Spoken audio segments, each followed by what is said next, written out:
how does Egypt's strong show of solidarity with Qatar reflect the growing Arab cooperation in the face of regional threats?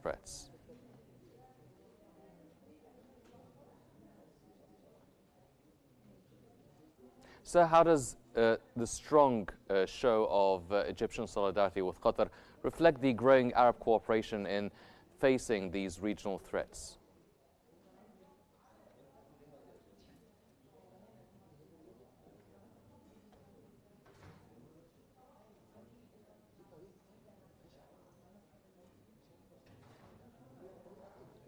Dr. Anwar, can you hear me, sir?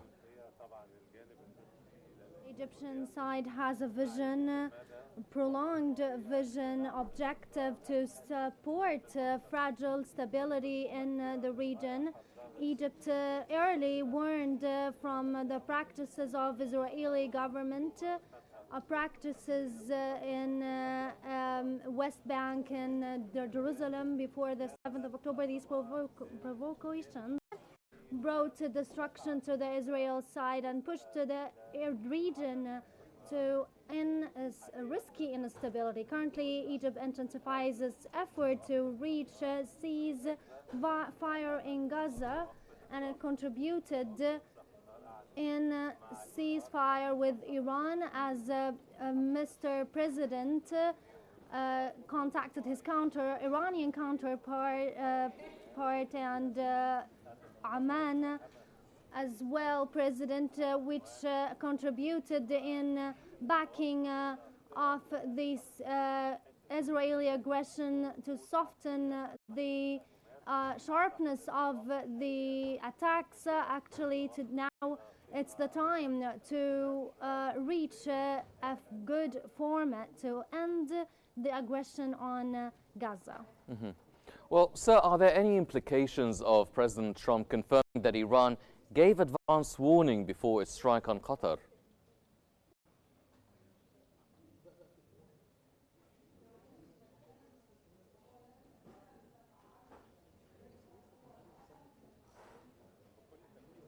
Of course, indications show this. And the evidence is closing airspace in many of Gulf states, on top of which Qatar. And the strike took place after the threat, the warning, which gives a space to close the airspace, and which was known since last year, since Iran started and Israel started to launch strikes against each other with pre-warning in order to avoid the accident which led to the Canadian airplane crash and a Russian observatory plane crash at that time, claiming that it was pro-Israeli. Given U.S. claims that Iran's nuclear infrastructure has been destroyed, how credible is this assessment, and what are the risks if it proves otherwise?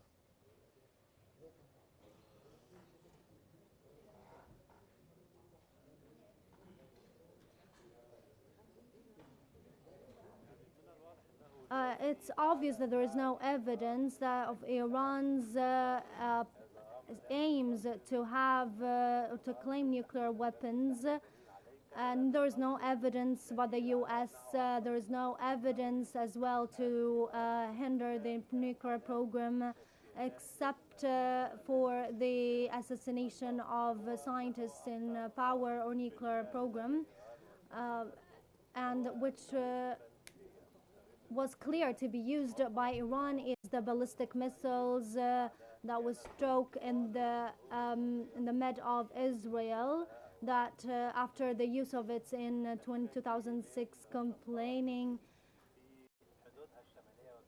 by Israel. Currently the strikes go about 2,000 kilometers in the middle of Israel, and leading to 29 death tolls. This is the official announcement. Now Israeli side seeks opinion backing, and now the Israeli side is firing because of the Iranian ballistic missiles. Dr. Anwar, now with both Egypt and Qatar backing de-escalation, what realistic diplomatic mechanisms exist now to enforce and monitor a ceasefire between Iran and Israel?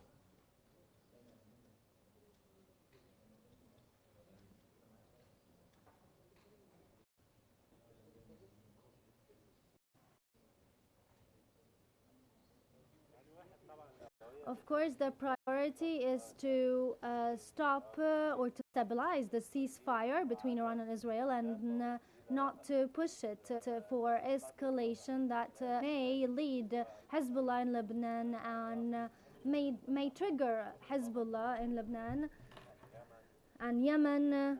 So these have to be put into consideration to stabilize ceasefire, then seek quick and fair solution for the main cause, which is the Palestinian cause that experienced destruction, starvation, and failing the main plan of aggression towards these people. Now we have to seek reconstruction of what is destructed in Gaza Strip, and with no procrastination. Sir, is there any chance that Iran would retaliate or escalate the conflict, considering its leadership, rhetoric, and its military posture following the U.S. and Israeli strikes?